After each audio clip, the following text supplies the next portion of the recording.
అపవాది కొన్నిసార్లు నిన్ను చాలా తీవ్రంగా శోధిస్తూ ఉంటాడు. ఎంత తీవ్రత అంటే ఉక్కిరి బిక్కిరి అయిపోయే పరిస్థితి, ఇంకంతే, ఇంక నా జీవితం అయిపోయింది అన్న పరిస్థితిలోనికి అపవాది నేను తీసుకొచ్చి ఇబ్బంది పాలు చేయాలని ప్రయత్నం చేసిన ఆ సమయంలోనే 1000 మోకాళ్ళే దేవుని సన్నిధిలో బలాన్ని పొందుకుంటావు.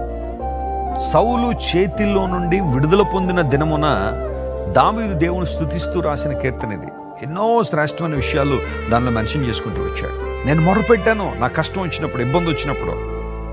ఒక రోగము నిన్ను ఇబ్బంది పెడుతుందా? ఒక వ్యాధి నిన్ను బలహీనపరిచేస్తుందా? ఒక నింద నిన్ను నిద్ర పట్టనివ్వకుండా చేసేస్తుందా? ఎడబాటు, ఒంటరితనం అనేది నిన్ను భయంకరంగా కృంగదీస్తుందా? నిన్నటి వరకు నీ చుట్టూ తిరిగిన వాళ్ళు ఈ రోజున నీకు తాటేకులు కడుతున్నారా? అంటే నీ మీద నిందలేస్తున్నారా? బాధను అనుభవిస్తున్నావేమో, వేదన అనుభవిస్తున్నావేమో. దేవుడు నీతో మాట్లాడుతున్నాడు, నీవు జీవాన్ని పొందాలి. జీవాధిపతి అయిన దేవుని దగ్గర నువ్వు రావాలి.